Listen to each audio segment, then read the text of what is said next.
இந்த வீடியோவில் என்ன பார்க்குறாங்கன்னா அருமையான ஒரு மோட்டிவேஷனை பற்றி தான் பார்க்க போகிறோம். பார்த்தீங்கன்னா ஒரு நரி ஒன்று இருக்குது, அதுக்கடுத்து ஒரு பூனை ஒன்று இருக்குது. நரியும் பூனையும் வந்து என்ன பசிக்கிறாங்கன்னா, நரி சொல்லுது என்கிட்ட வந்து 1000 வழிகளில் தந்திரங்கள் நான் வச்சுருக்கேன் அப்படின்னு நரி சொல்லுது. நரி சொன்னோடனே நரி வந்து பூனைகிட்ட கேட்க, நீ உனக்கு எத்தனை தந்திரங்கள் தெரியும் அப்படின்னு கேட்கும்போது, எனக்கு ஒன்றே ஒன்று தான் தெரியும் அப்படின்னு பூனை வந்து சொல்லிடுது. அப்போ பார்த்தீங்கன்னா திடீர்னு அங்கே தூரத்தில் பார்த்தீங்கன்னா ஒரு ஓநாய்களும் அவங்க கூட வரக்கூடிய யாருன்னா வேட்டையாடக்கூடியவர்களும் வராங்க, ஓடி வராங்க.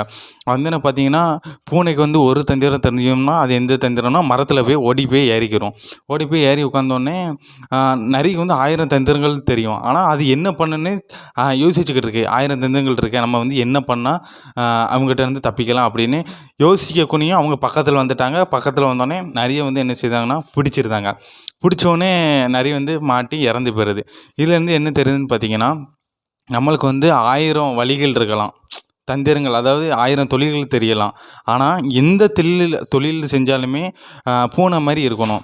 பூனைக்கு வந்து ஒரே தந்திரம் என்னதுன்னா மரத்தில் ஏற தெரியும், அதனால் அது வந்து தப்பிச்சிக்கிருச்சு. அந்த மாதிரி நம்ம எந்த தொழிலை பண்ணாலுமே முழு மனதோட அதில் முழு ஈடுபாட்டுடன் அதே தொழிலை வந்து பண்ணிக்கிட்டே இருக்கணும். எவ்வளோ லாபம் வந்தாலும் எவ்வளோ நஷ்டம் வந்தாலும் அதே தொழிலை பண்ணோன்னு வச்சுக்கோங்களேன், நம்ம வந்து ஒரு சாதனையாளராக மாற முடியும். அதே இது 1000 தொழில்கள் தெரியணும், அதை பண்ணும் இதை பண்ணணும்னு பண்ணதை விட நம்ம ஒரே தொழிலை பண்ணது தான் உங்களுக்கு வந்து நல்லது. ஏன்னா 1000 தொழில் தெரிஞ்சவனும் பொழைச்சிக்கிருவான். ஆனால் ஒவ்வொரு விஷயங்களில் இல்லை, ஒரே தொழிலை செய்தவனும் மேலே வந்திருக்காங்க. அதனால் நம்ம எது பண்ணாலுமே ஒரே தொழிலை வந்து குறிக்கோளோட முழு நோக்கத்தோடு நம்ம வந்து பண்ணிக்கிட்டே இருக்கும்போது நம்ம வந்து அச்சீவ்மெண்ட் வந்து அடைய முடியும். அதே மாதிரி எல்லா தொழிலும் தெரியும்னா இந்த மாதிரி காலந்தாமதம் ஆகுதே தவிர நம்ம வந்து ஒருபோதும் வந்து என்ன பண்ணிக்கிற மாட்டோம், முயற்சி பண்ணிக்கிற மாட்டோம், சாதனையாளராக. அதே இது ஒரே இதில் வந்து நம்ம தொழிலை மட்டும் பண்ணிக்கிட்டு இருந்தோங்களேன், முயற்சியும் பண்ணலாம், அதில் முழு ஈடுபாடு இருக்கும், நம்ம வந்து சாதனையாளராகவும் மாறலாம்.